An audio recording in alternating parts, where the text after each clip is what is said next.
Hello everyone, welcome back to another episode of Trueslider Gaming. We're going to do kind of a 180 on this. We are going to actually do a playthrough of Book of Demons. I know I was just fooling around with the demo before, wasn't quite sure whether or not I was going to stick with it, but you know what, I think being on a linear plane is probably one of the challenges that we're going to have to get through, so let's just take a stab at it. Obviously, I bought the full game. And yeah. I don't know what to say. So we unlock the rogue. We unlock the mage. And I don't know. Let's keep with our previous theme and let's do what I assume is going to be a ranger and not a rogue. I guess rogues can shoot bows. Just as long as we're not doing double dagger style. Fire arrows. Claws. Monsters getting too close. Cut it to ribbons. I don't think I ever want to be too close to melee. But I think illusions are going to be pretty good. We're not going to name ourselves Artemisia. We're going to call ourselves True Ranger. Ranger. Okay. I mean, we were doing pretty well in the demo. Yeah, we'll stick with roguelike. I have seen a couple of videos. I know it's kind of a situation where your game will basically end early on if you get killed 8 times. Or not even 8 times, maybe like 4 times. But hopefully you tuned into the other episodes because we are probably going to skip most of the tutorials.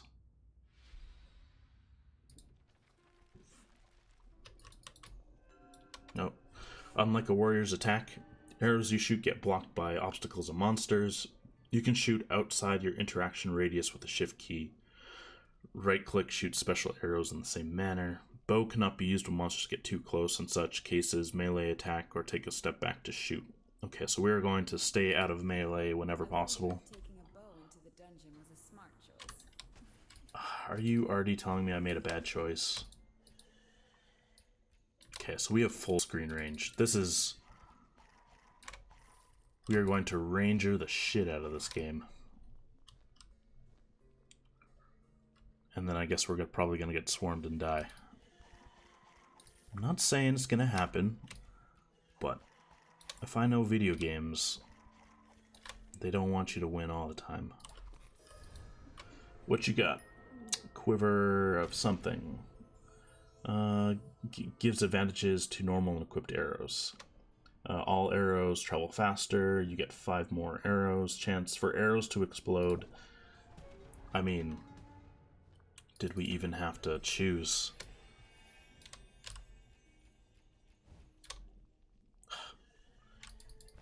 Arrows that AoE right off the bat. I think if I remember last time, oh, that's gorgeous. I think we could have had an option to change the difficulty.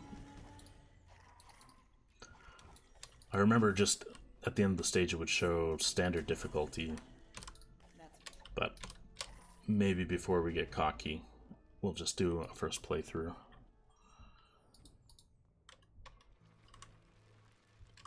You know, number one worry, especially with the problems that we ran into with the warrior.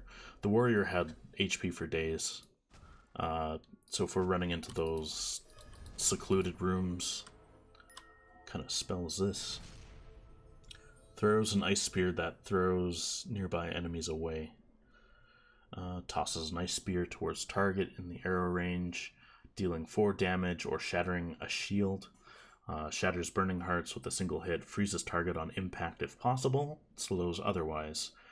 Throws past monsters away, on impact creates a small ice shockwave. Costs 3 to cast. I mean, we have nothing better to do.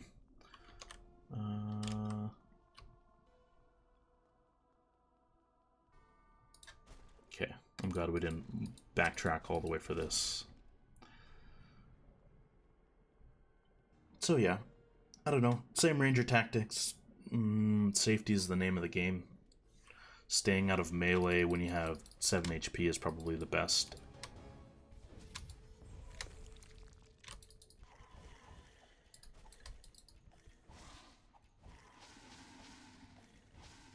Range for days.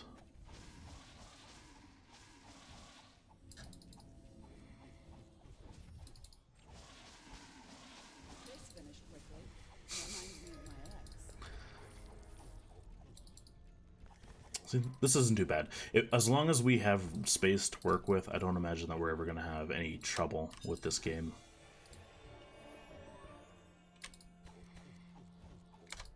But I can't. I think it was at least 2 or 3 times that we were playing on the range or the warrior, and we got surrounded, not being able to do anything. And so maybe in that case, the mage might be better. Maybe they have like a AoE Nova.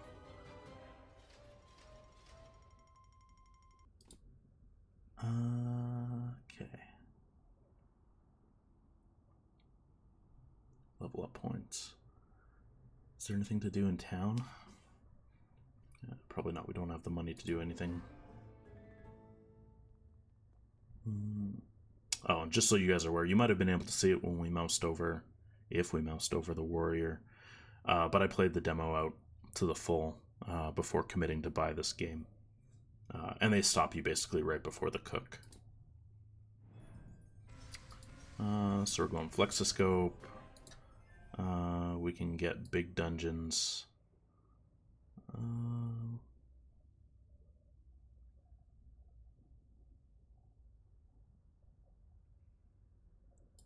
We'll try and fit a couple of these. I don't want it to be just 1 dungeon per episode.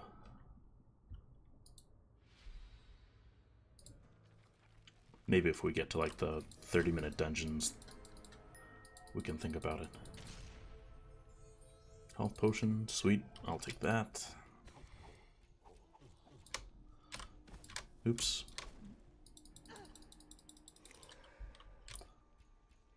Okay, so it looks like it shoots straight. I'm hoping we don't have to worry too much about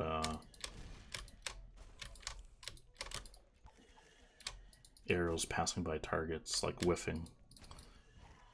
Now we can be the OP ones. Shooting down corridors.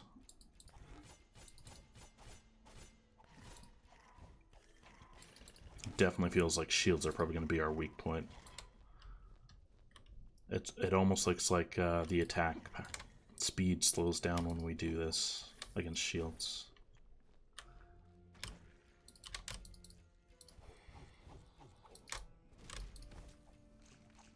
Get rid of the gargoyle. I guess our main focus is probably going to be anything that can jump at us or deal damage from range. Just as long as we can see what's going on the screen, we can shoot everything across the screen. And that's a dungeon. Okay.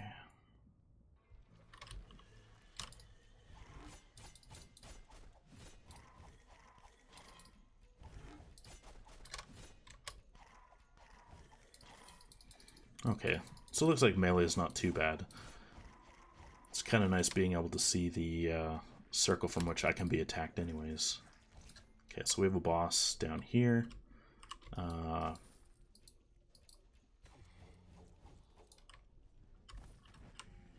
I guess he's going to approach. Oh, it's an archer. Okay.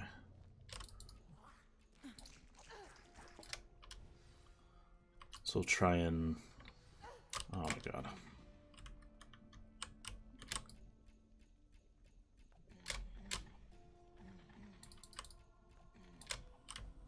Oh, I'm liking this.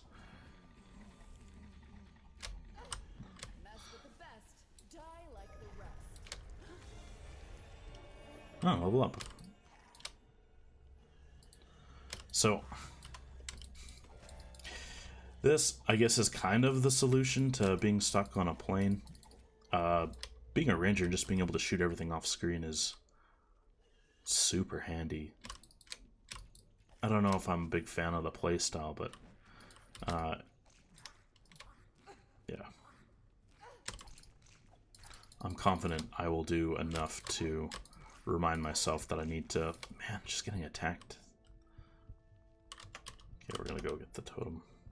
Or the totem. The shrine. Stairs are that way, so let's finish this area.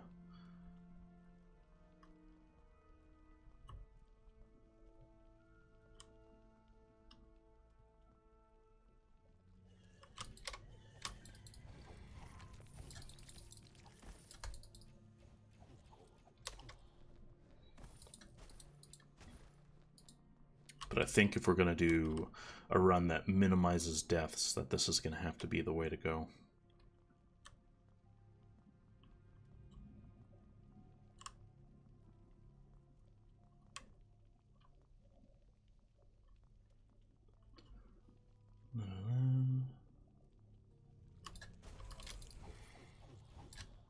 I don't know.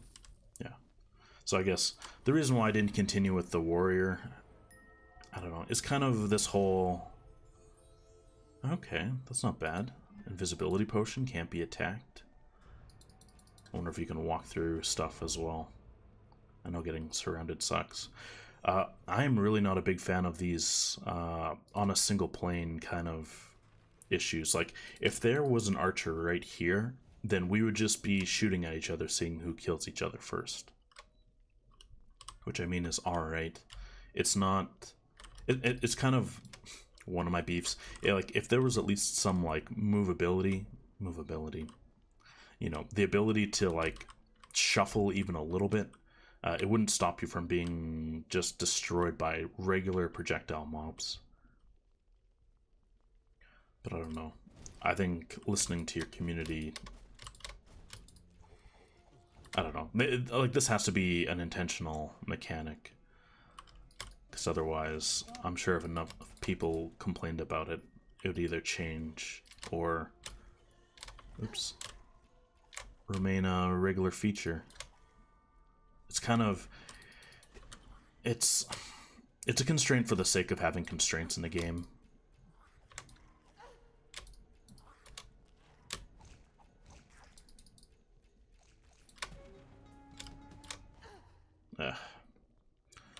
Taking every single arrow. Let's see if we can... No.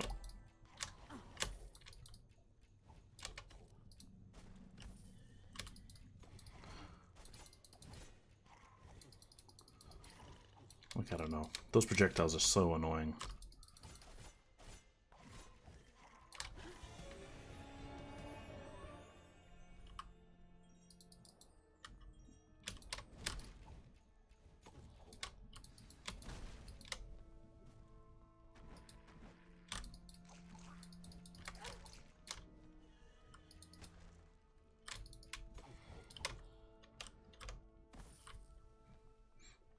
Is there anything down here? Nope, gold.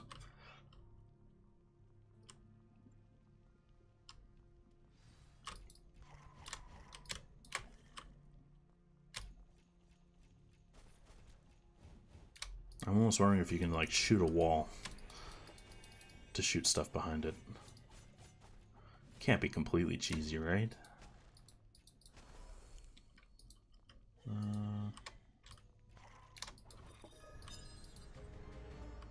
Okay, so we've maxed out on potions. Okay, we'll leave that shrine just in case we have to backtrack. I don't know how common that'll be, but...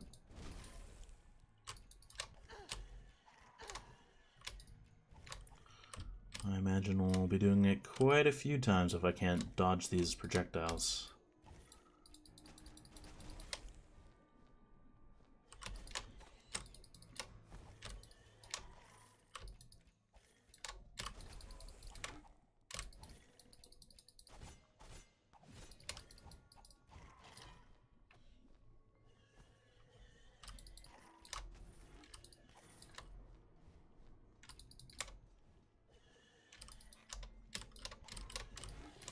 I don't know. I guess speaking of, oh, you get quite a bit of range knocking on shields there. Speaking of intentional game changes,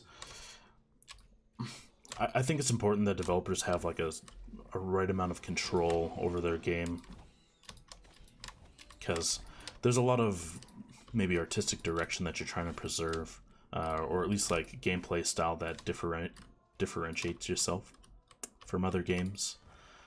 Like for example, I have, I don't know, at least 70 hours into Fallout 76, and most people just like hate the game. And I mean, a lot of the hate is valid. They took a beloved franchise of single-player narrative and turned it into, I don't know, it was almost like a multiplayer mod of Fallout 4, which, for people like me, I mean, I didn't really mind it. I was more than happy just to get a co-op playthrough with my friends of a Fallout game. And yeah, like 70 hours in, I was definitely happy with my purchase. I wasn't super thrilled the fact that, ooh. Okay, let's go hit the shrine. I wasn't super happy that 7 days into the game, with like all the negative backlash, all the cheaping out with like the collector's edition, they dropped the game down to like half of its value. I remember you could go on Green Man Gaming and pick up a copy for like $45 Canadian, that is, if you guys haven't already figured it out. And so it was baffling. Like, I was so upset that I bought the game day one.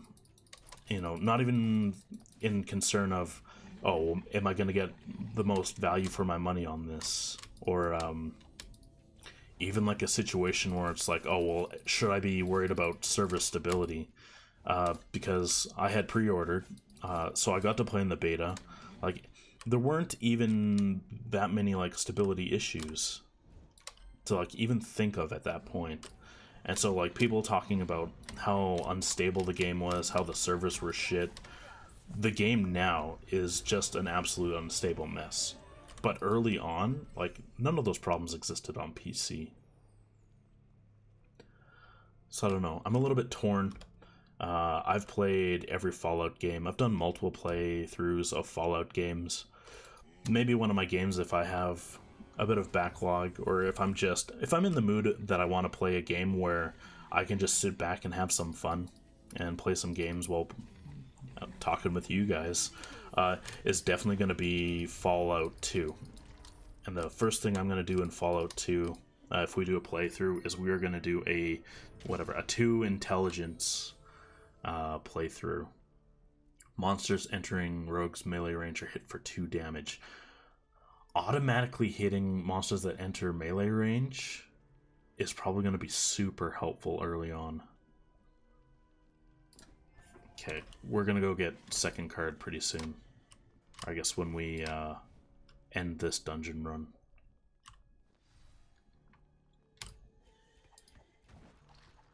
Oh, you can poke him to wake him up. But sorry, like I was saying, with Fallout 76, like,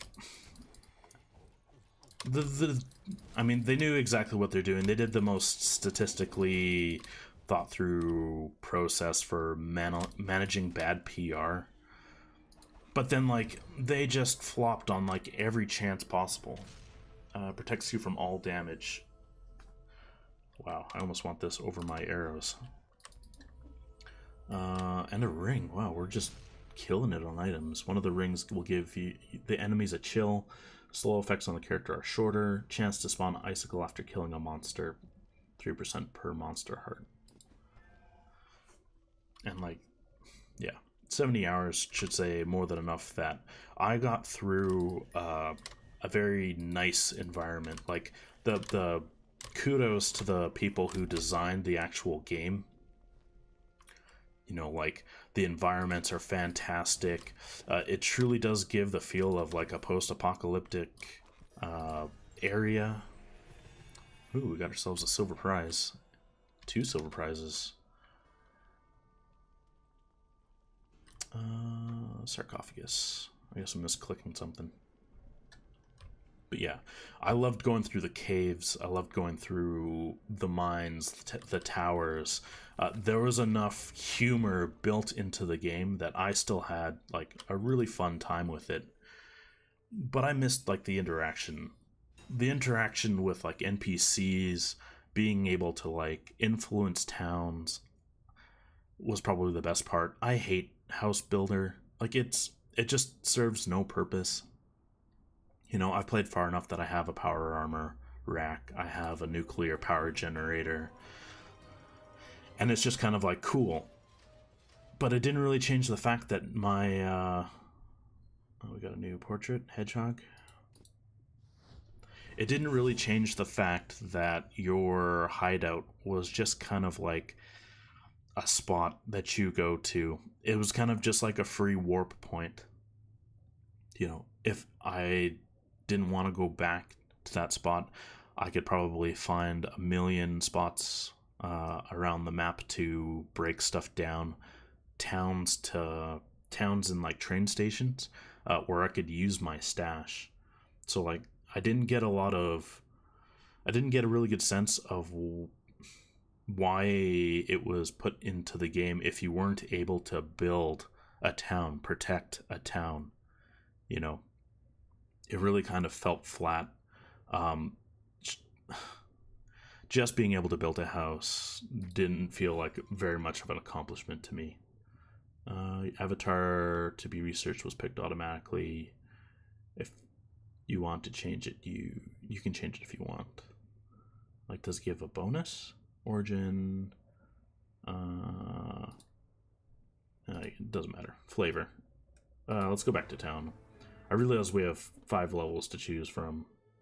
So. Thank the heavens for hearing my prayers and sending us a champ. Sorry, I'm going to do the terrible thing of opening up text. If you want to read it again, just pause the video. I am one of the few people who will... Yeah, he's talking about monsters. These creatures are made of stone, which makes them extremely resilient to elements. Fire, frost. Yeah, like, so he does a good job of explaining what each monster is, like, resistant to. Which is definitely better than sitting there and trying to figure out what you should be doing with some monsters, probably later on. There's only 7 different types of beasts. Unless it needs to be unlocked after killing the cook. Greetings, traveler. People call me the Fortune. Welcome back, my friend. I'm sure you've already noticed. The barmaid is a simple girl. My specialty. You should equip cards. Okay.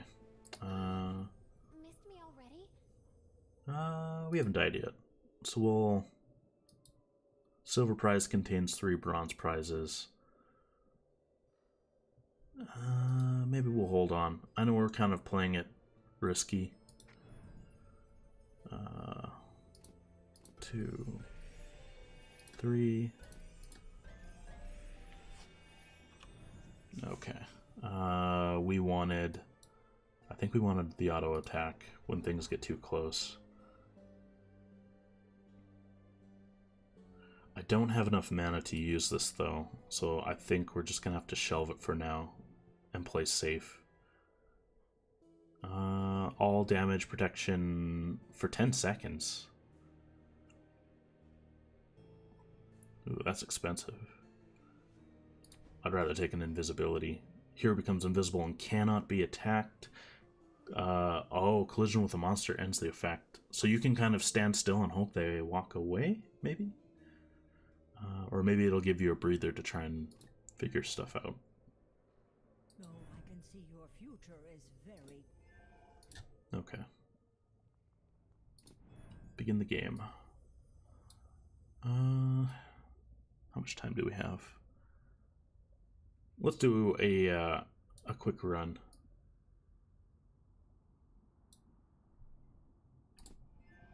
And we'll call it an episode.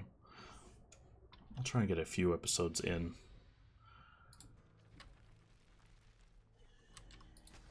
Another day,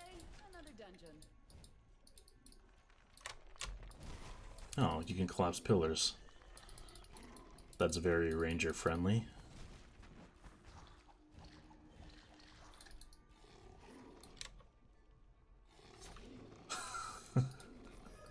I'm liking the early game potential of this. It's like, I am invincible. Karate chop. Is there a cooldown on it? No, it's just straight up free hit.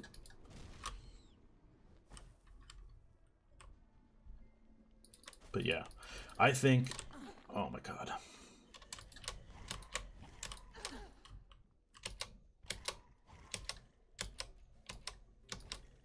I think devs should have ultimate control of the game, but I do think that you can't be just stuck on like a mechanic or a feature or, oh my god, he can still shoot me. Don't get hung up on something. Like, I understand that. I really, like, I pray that Bethesda didn't just, like, make a game hoping to have a low budget Fallout. Like, I understand voice acting, I don't know what the proper term is, but for making, like, the lips sync. Oh my god, okay. Lip syncing, facial, oh. Of course I leveled up. Stop shooting me. Just getting all of that to work right off the bat is probably, I don't know. I don't know for sure. I would imagine that it is in the range of 60% of what those people are going to be spending all their time on. You know, just with the whole fiasco of like Mass Effect Andromeda. You know, the devs came back and complained. It's like, oh, well, you don't know how hard it is to make lips realistic. How much effort would actually go into each, you know, each section if we had to animate each individual chat specifically. But it's just like, okay, well, it's like I understand, and like I can sympathize that you're not gonna spend 1,000,000 hours on this game to bring it up to like something perfect. But it's just like the important interactions, like the characters, the people who you're supposed to give a shit about are just like the most unlikable because they're like these mannequin faced, Mark Zuckerberg robot kind of characters. Of course he jumped into another area. Okay. And like, you know that they just cashed in on a franchise. Like, I don't know what EA is banking on. Ooh. Miss. Okay, I don't want to get a free auto attack because he's probably going to hit me harder than I can hit him.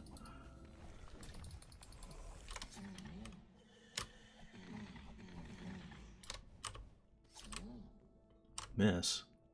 Oh. I was trying to see if we could bob in and out and just kind of keep getting those 2 damage hits in. Sadly, I don't think so. But yeah. Sorry, what was I doing? Ranting about Mass Effect Andromeda. You have to be true to the origins of any game. Like, can you imagine if, like, The Witcher went and... like, oh yeah, well, we're well known for our sandbox, super character, character driven, but they put so much backbone into making you care about the characters that like you automatically gain that attachment. Vampire gloves, drains life and mana from killed monsters. Oh, chance to drop hearts and mana on monster death 10%. Okay, we need to figure out how to put this thing on. This costs 5 mana. Okay. Damn. I'm confident we will get to this point. This is going to be exactly like Heroes of Hammerwatch. We're just going to make a build that doesn't involve using any skills. It's just going to be auto attacks. Sorry, continuing my rant. Mass Effect Andromeda. At some point, you have to be true to, you know, the original material.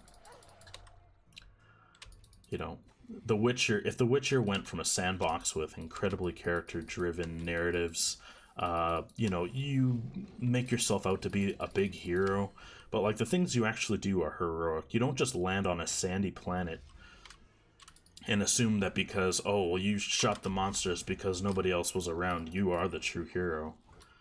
You know, that you just assume the role. It's kind of just like,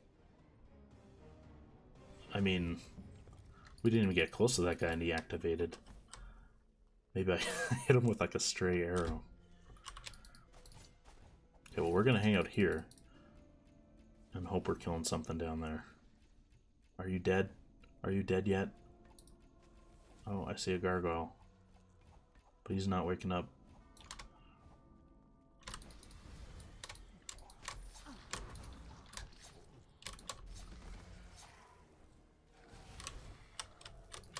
We're gonna chop this guy, chop that guy, chop this guy.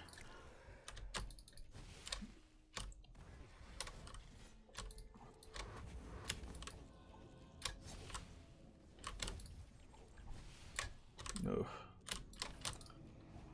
See, like, so this is the reason why that claw is like super handy. Oh, this thing's gonna explode into cows, isn't it? Oh, it's fatal poison. Ugh.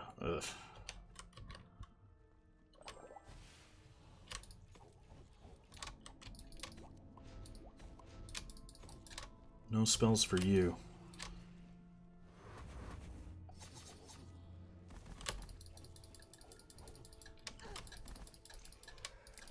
Man, poison is brutal on the stage.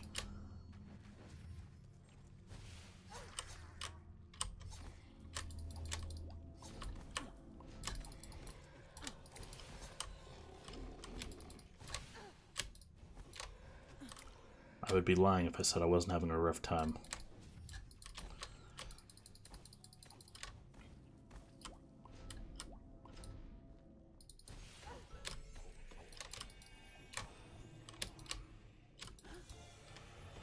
Oh, alright.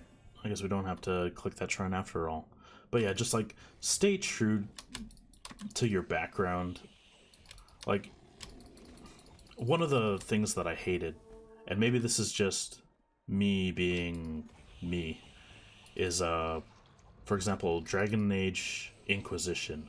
I came, like, what is Dragon Age... Oh god, I'm gonna gush over a game that I don't even know the name of.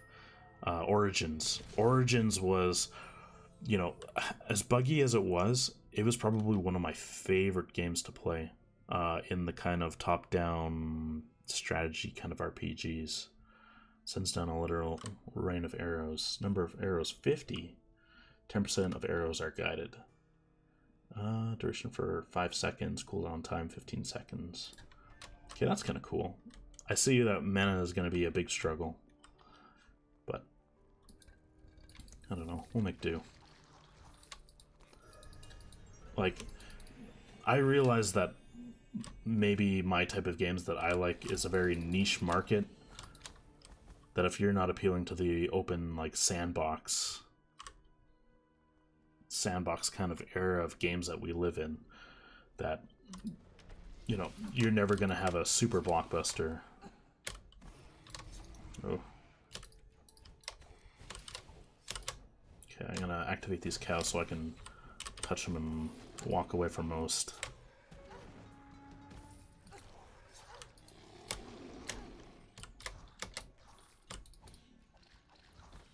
Sorry. I hate these boxed-in rooms, because you're like, well, you have the entire area to walk around, until you realize that you don't, and you're just strafing in two-dimensional angles all around. But sorry, rant aside, like, so you have to stay truthful to your original medium. Sure, Dragon Age Inquisition was probably ranked really high, probably higher than most games would have been at that time. But it's just like, at the time that it launched, at least the time that I was playing, increases movement speed by 30% until the hero is hit once. Cooldown time is 20 seconds. Comes with charges. That's pretty cool. It's just like, it was such a departure from the original game that I was kind of like, okay, well, it's like I can make this work. I can see myself playing this game. And then I just like I think I have 20 hours in the game, and from 2 playthroughs trying to make the game work for me anyways. And I've never made it out of the forest. Like, your character AI is terrible, or the allies AI is terrible. I just didn't feel much love. I know a lot of people were saying once you get out of the forest, you start seeing the less open story and a little more linear of these are really where you're supposed to be going. But it's just like, it wasn't for me. I missed Origins so much at that point that I was kind of, I had the rose tinted glasses on, you know.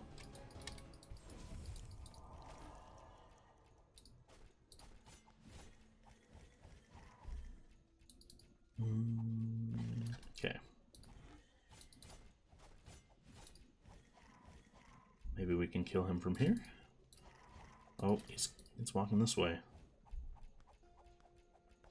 Just hit him. Oh, I have to be in this circle.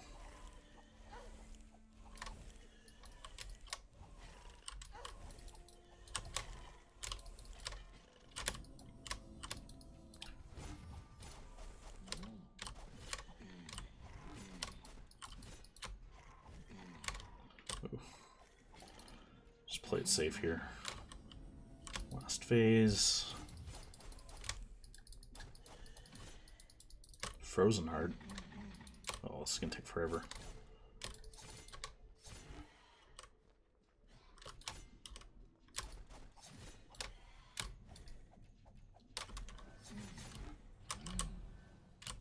Did I collide with him?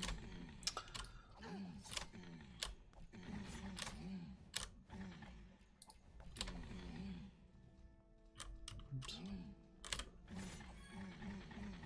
Clumsy as an ox.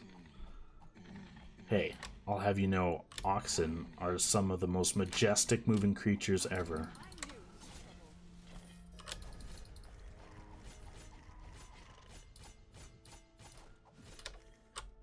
I think my character was telling me they knew I was in trouble. What do we got? Oh, there we go. We got unlocked to gold. Okay, let's take that to town. Oh, no. At least there's a... Okay. At the very least, we have a health shrine if we get ambushed right off the bat.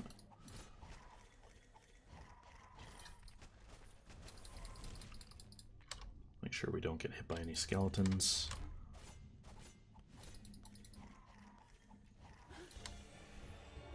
But yeah, you can't expect like a complete departure and to have everyone on board. So trying to tie this back full circle to not Mass Effect Andromeda, Fallout 76. It's just, oops.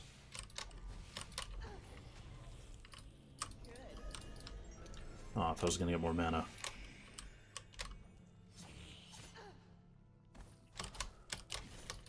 It's just, you can't expect a lot of people to be on board with such a giant departure from the original game.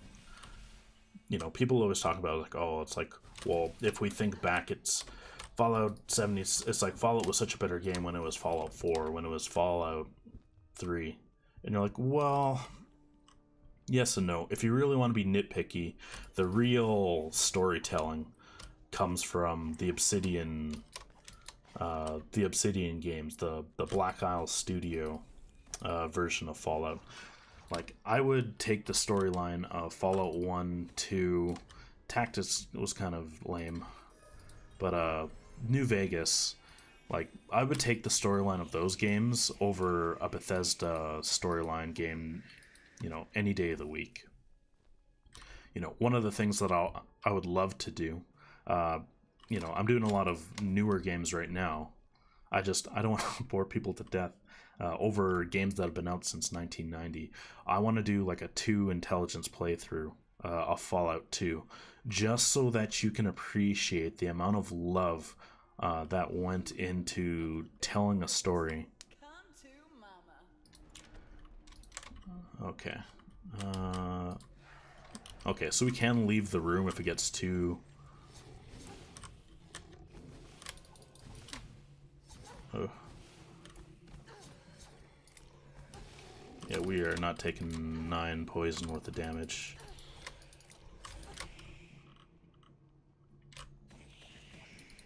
And it's just like the amount of love that went into that game to make sure that you had the best experience.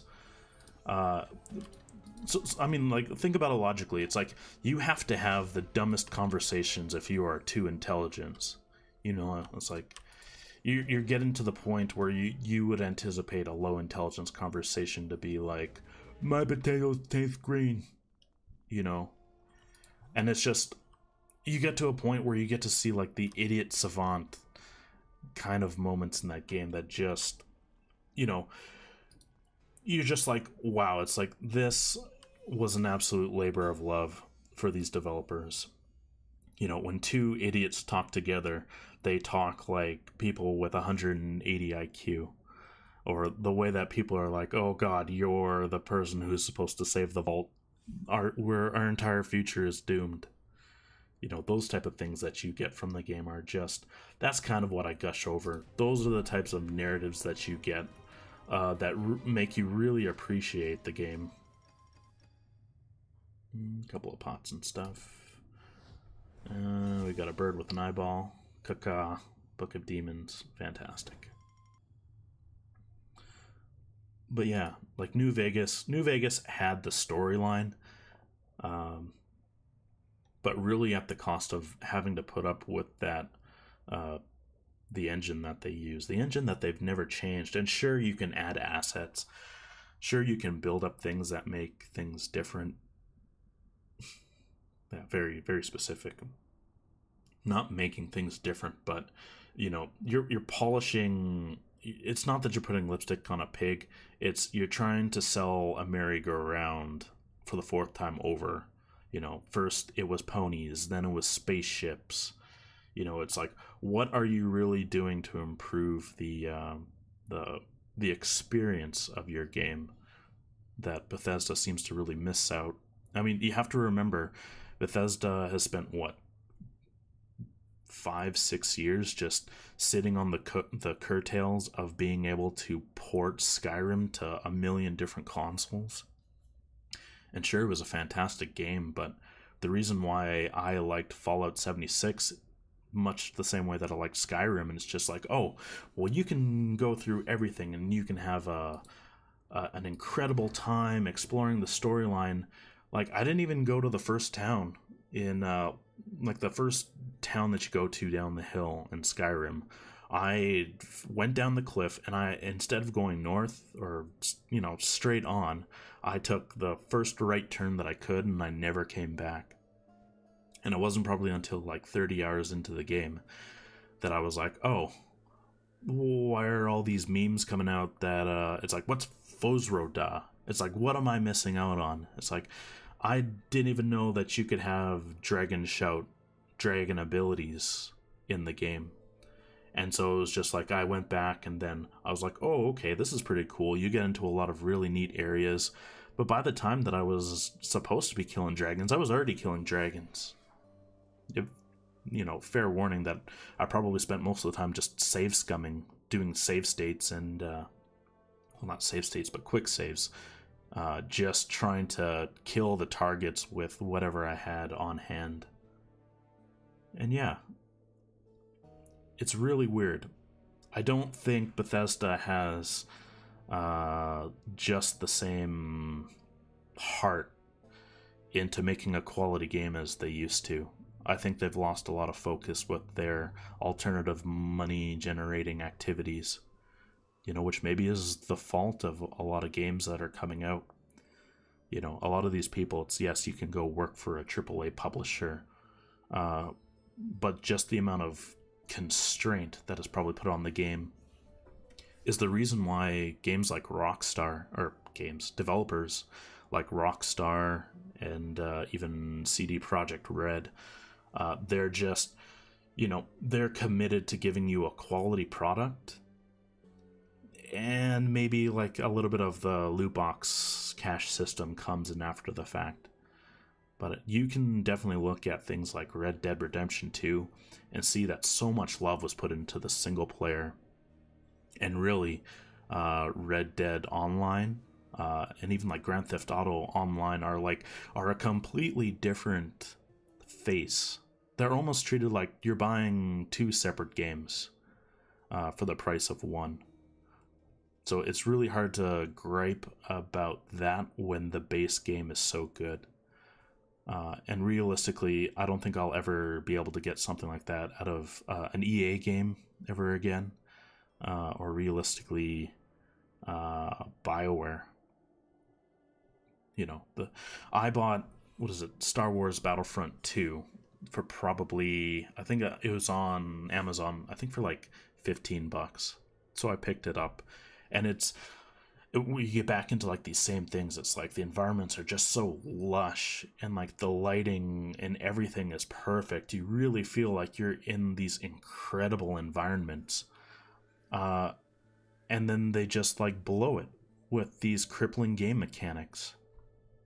Like, I am not a fan of gatekeeping your content behind like stupid dailies.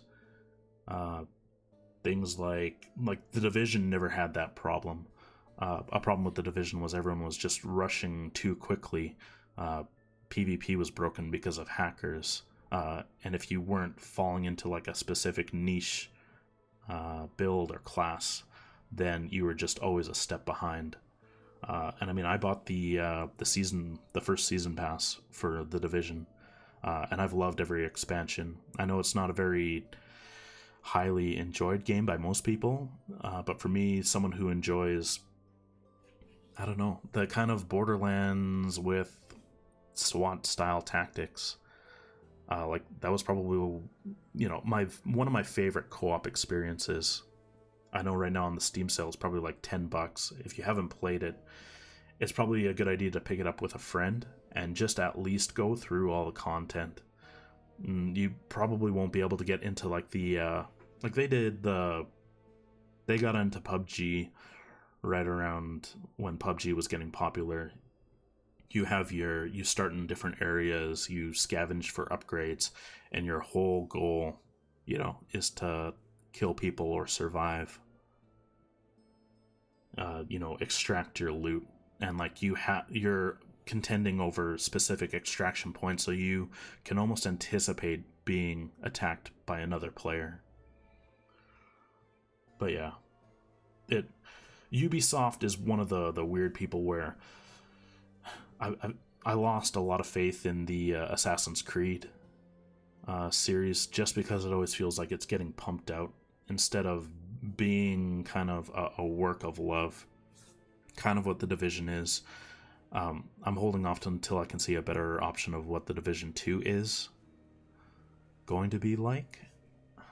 But yeah, so I guess long rant aside, video games, you can call them art, you can call them entertainment, but whatever you choose to do, you have to do it well.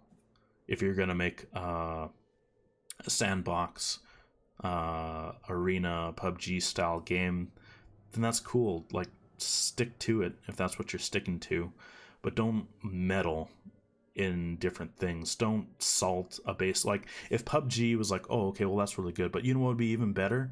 Mixing in some collectible card game into this. I guarantee you that every single person who loved PUBG style games, Fortnite style games, would just abandon it if it's, oh, well, I have to collect 6 cards in order to unlock a rare. So yeah, we're ranting on the first episode. We made it a 50-minute episode. I will leave a comment when you can turn off the video so you don't have to listen to the rant. But in the next episode, we'll get through some more actual gameplay. Thanks for sticking with me. We're definitely going to do a full playthrough of this game, gripes aside. So yeah, I will see you next time. Bye for now.